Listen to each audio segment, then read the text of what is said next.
A campus radio station is going to be in action. An interviewer is interviewing a man from the university for the survey.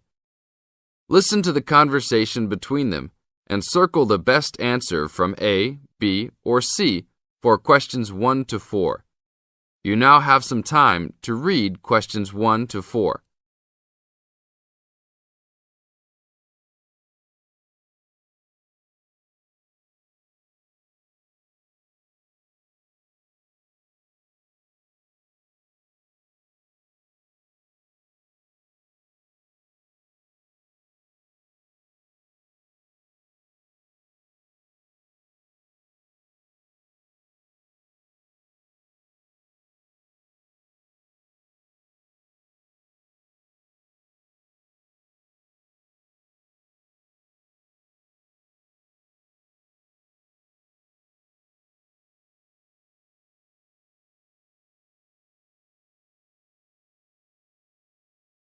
Now, we shall begin.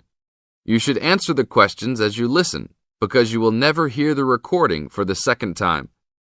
Listen carefully and answer questions 1 to 4. Excuse me, I'm conducting a campus survey. Would you have time to answer a few questions? What's it all about? We're doing some market research for a new campus radio station starting in the next few months. That's okay. Sounds good. Great. I'll just work through this form with you. And if we could start with some personal background information? Sure. Right. If I could have your age, please. 26. Okay, good. And are you a student, teacher, or in another job? Well, I'm a tutor, but I'm also a postgraduate student, so I don't know what you might call me. What do you think? Okay, well, I'm more of a teacher, really. Fine. And would you mind if I asked about your salary, or I could leave it blank? No, that's okay. It's $20,000 a year. Thanks. Right. Now about your current listening habits. What would you say is your main reason for listening to radio? Well, I'm usually busy during the day at work, so I usually only listen to the radio at night. It helps me relax and unwind, even if I'm studying. Good.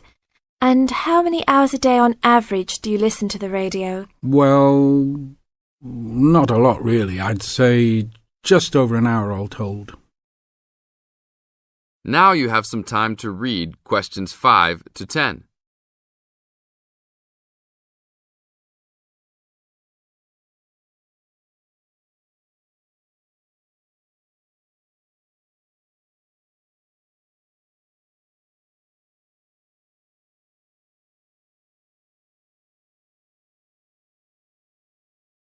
Now listen to the second part of the interview and answer questions 5 to 10.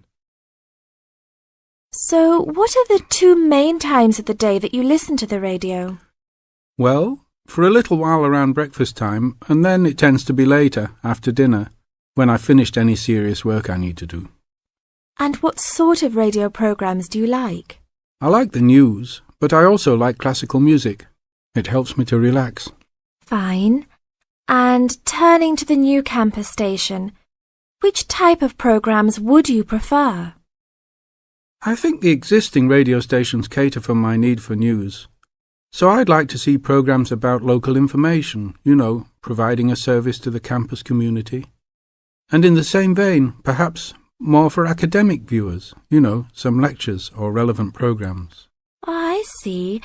And if you had to give the new director some specific advice when they set up the station, what would you tell them? I think I'd advise them to be careful about the quality of the broadcasts. The sound system. There are a lot of radio stations and people can change their loyalty quickly if it doesn't meet their needs. I think they should do more of these kinds of interview too, talking with existing and potential customers. Oh, I'm pleased you think it's useful. Certainly, yeah. Good. Now, this station will not be fully funded by the university. So how often do you think it is tolerable to have adverts? I think, out of that list, I'd say every quarter of an hour. Of course, that's providing they don't last for 10 minutes each time. Oh, quite. And are you interested in attending any of the special promotions for the new station? Yes, I'd be happy to. as long as they're held on the campus or nearby. OK, I'll note that down. And finally, may we put you on our mailing list? Well, I prefer not, except for the information about the promotions you just mentioned. OK. Can I have your name and address? Of course. I have a card I can give you. Oh, great. And thanks a lot for your time, and we look forward to seeing you. Yeah, sure. Thanks. That is the end of part 1. You now have half a minute to check your answers.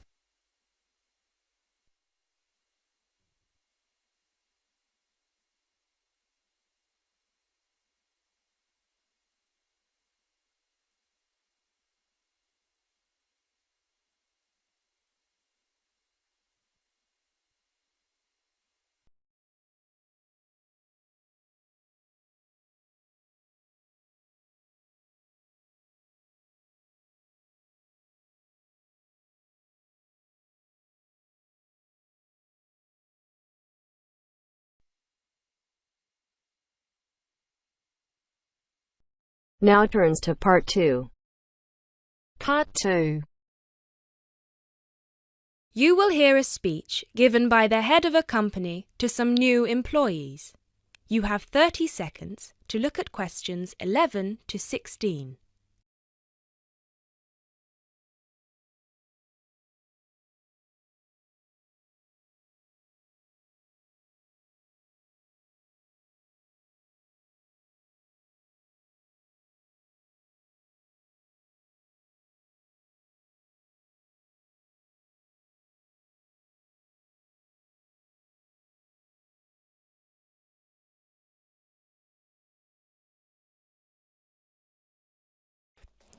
First of all, a warm welcome to Barker's Country Safaris. We're delighted to have you all on board for this season. I know you've all been told a bit about the company when you had your job interview, but I thought it would be worth telling you a bit more about ourselves. Barker's was set up 10 years ago by myself, John, and my then girlfriend and now wife, Nancy. We started it initially just as a hobby. We felt that there was a good opportunity to share our love of the countryside in this part of the world with the many visitors who come here. As you know, most people come for the beaches in the summer, but there is so much more to the region, and this is what we wanted to exploit. Nancy and I were born near here, and as teenagers we went climbing, kayaking, whitewater rafting, potholing, and just straightforward walking. This district is in our blood, and we love it. While we were still at university, we started taking small groups of visitors out into the national park in Nancy's brother's old Land Rover. We'd drive them around the back lanes and into the forest. We'd also organise rock climbing tours for friends of friends. Then, each year, without us having to advertise, people came back to us to ask for more excursions and trips. So, 5 years ago, we gave up our other jobs to focus full-time on Barker's Country Safaris. Now, 2 years after that, we set up the activity tour part of the business, and 1 year ago, we expanded into organising activities for school groups during term time. Obviously, this was a massive challenge with all the health and safety requirements, but it's proving a great success.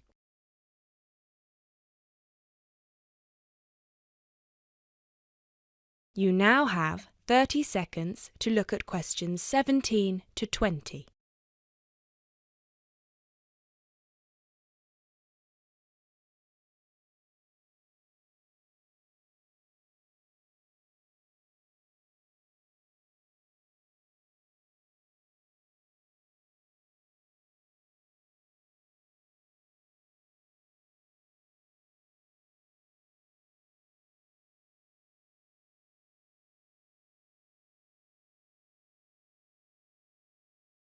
Anyway, we'll certainly not be dealing with school parties during the summer holidays.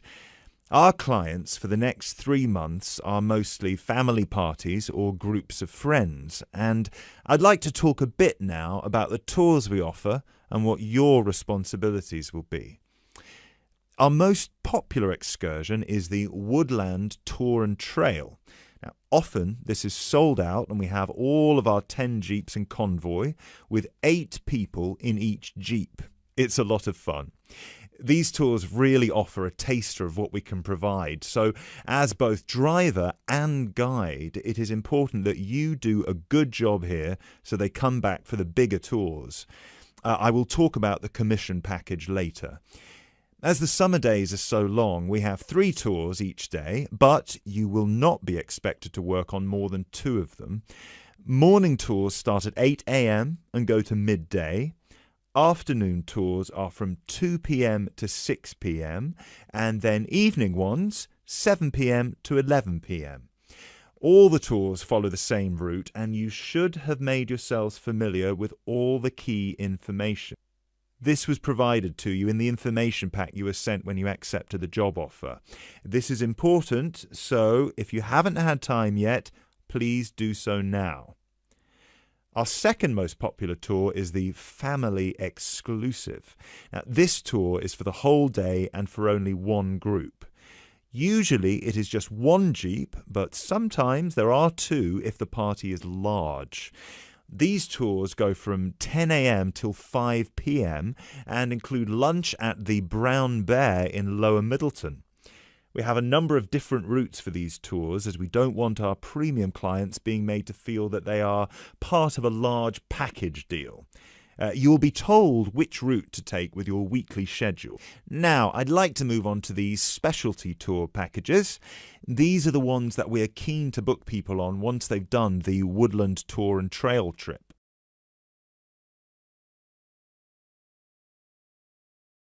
That is the end of part 2. You now have half a minute to check your answers.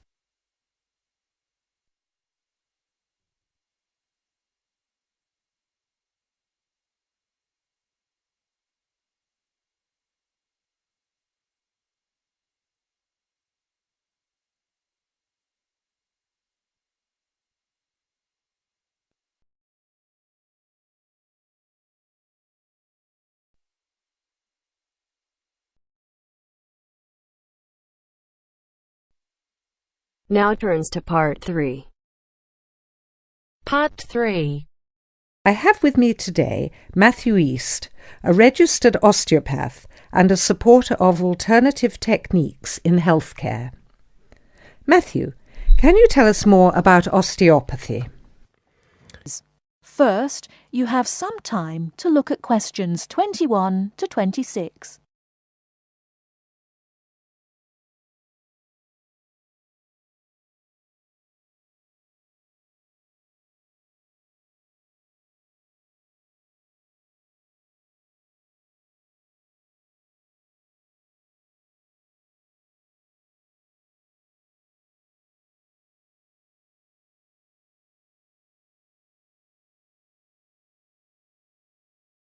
Now listen carefully and answer questions 21 to 26. Over the past 50 years, there have been some radical changes in medicine as it is known in the West. This is largely the result of vast improvements in technology, but also in the rising importance of alternative treatments. I have with me today Matthew East, a registered osteopath and a supporter of alternative techniques in healthcare. Matthew, can you tell us more about osteopathy? Well, perhaps the first thing I should say is that the term alternative is actually a little misleading, as I am referring to approaches and attitudes to health that were in common use long before Western medicine was established. I prefer the term natural. Anyway, I'll begin by telling you a little about osteopathy. Basically, osteopathy is the manipulation of muscles in order to alleviate stresses and tensions that lead to pain. Now, unlike Western medicine, osteopathy considers the whole body, not just the affected area, and this is a very important principle of natural remedies. The whole body must be considered before a course of treatment can be decided upon. You see, the aim of therapies like osteopathy is not only to repair the body, but also to get the body treating itself. and this does not come from treating the symptoms. To give an example, I recently treated a 2-month-old baby who was screaming all day and was even worse at night. The couple had taken the baby to their doctor, but the only advice they were given was that the baby would grow out of it. However, the real problem stemmed from a difficult birth, which put pressure on the baby's neck. After 10 minutes of gentle manipulation, the pressure was released, and within 20 minutes the baby was quiet and calm for the first time. This was achieved without drugs or operations. Avoiding such invasive methods of treatment highlights another of the differences between Western medicine and a more natural approach. You see, Western medicine often uses surgery in order to find a solution to problems that could have been addressed with simple remedies. A medical approach that looks closely at how essential an operation is before it is performed would offer patients a considerably less stressful method of treatment, not to mention the financial savings. Natural remedies actually amount to about 10% of the cost of a Western course of treatment. Before you hear the rest of the talk, you have some time to look at questions 27 to 30.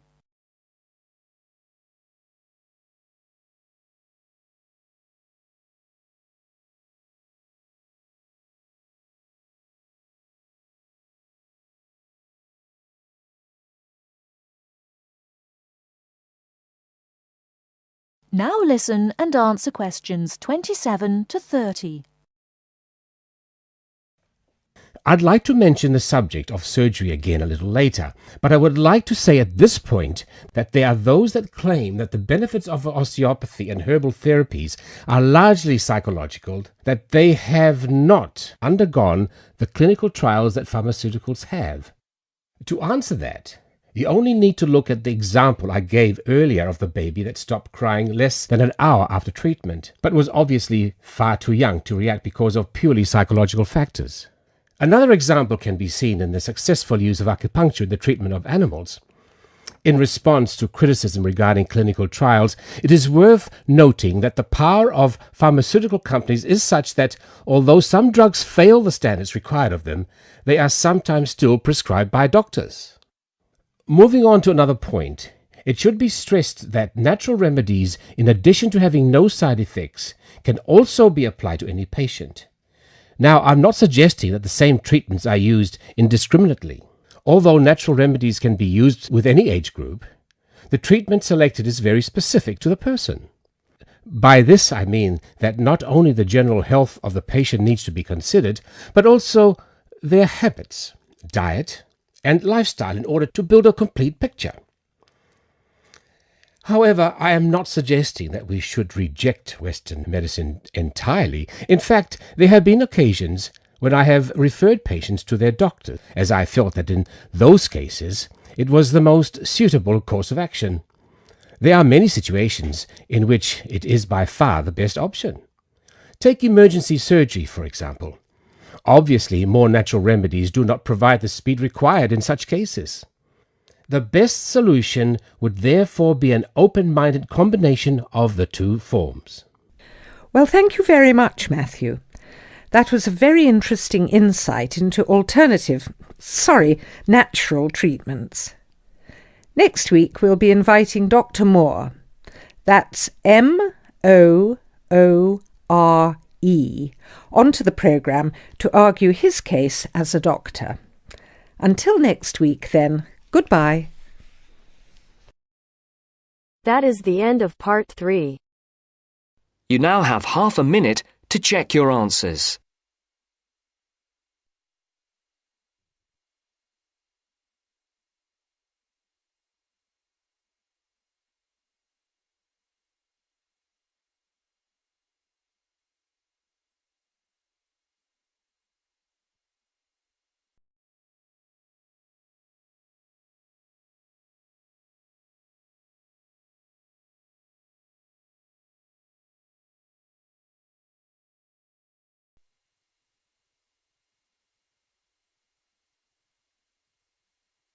Now turns to part 4.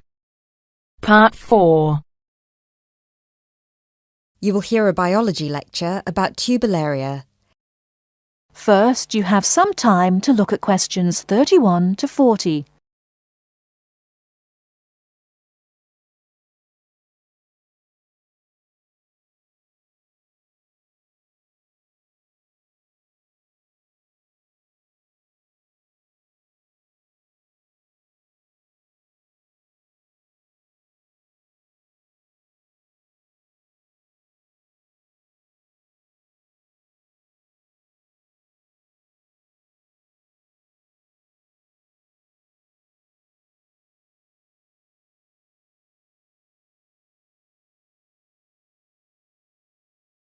Now, listen carefully and answer questions 31 to 40. Hello, everyone. I'm glad so many people have shown up here today to hear about these fascinating little creatures called the turbolaria. My name is Dr. Baker, and I've spent 20 years researching thousands of different species of platyhelminths, what are commonly known as flatworms, both free-living and parasitic. So there are a lot of things I could tell you about these extremely interesting invertebrate, but I will try to keep it short. Turbolaria are unique amongst flatworms in 3 ways. The first one is that, unlike 80% of all platyhelminths, turbolaria do not need to secure nourishment from a living source. This means that they do not generally parasitize a host, but are instead found living freely in the environment.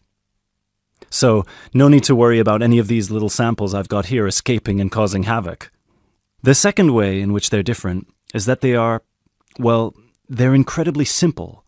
And by simple, I don't mean in terms of structure, as their structure is indeed quite complex, and I'll get to that later.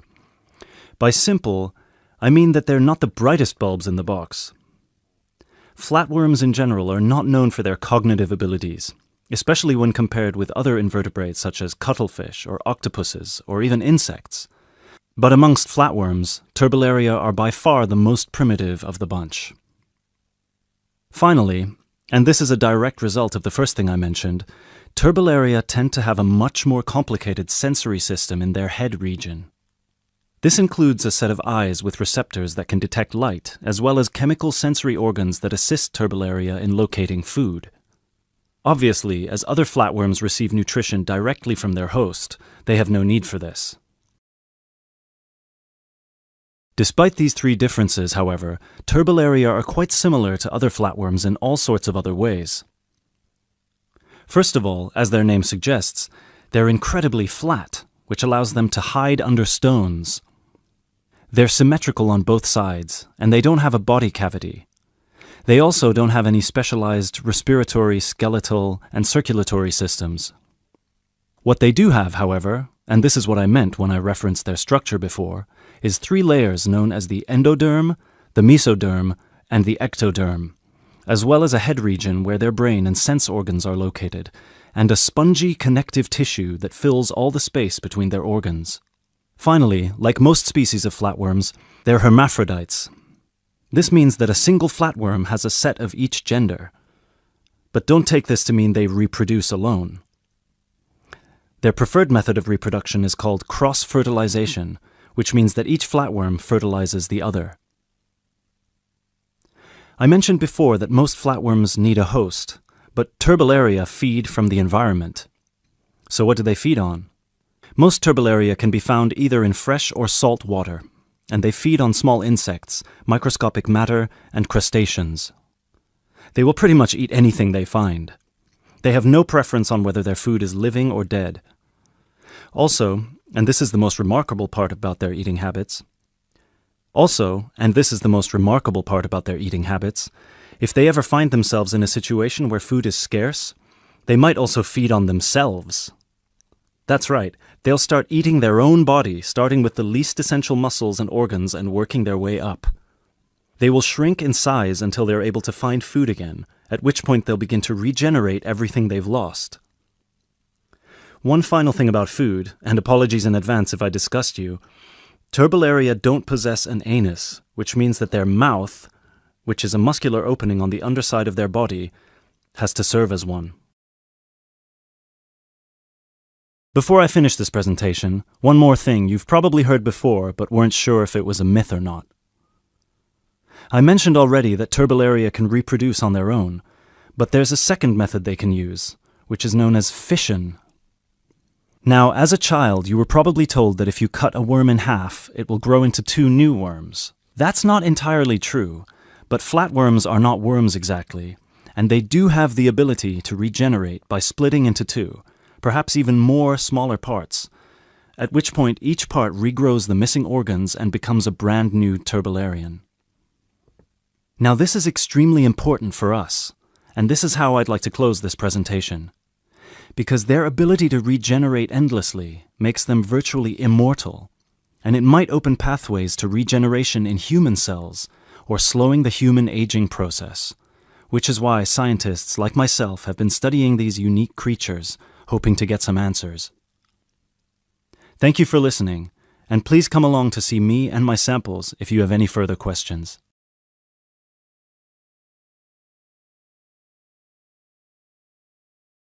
That is the end of part 4.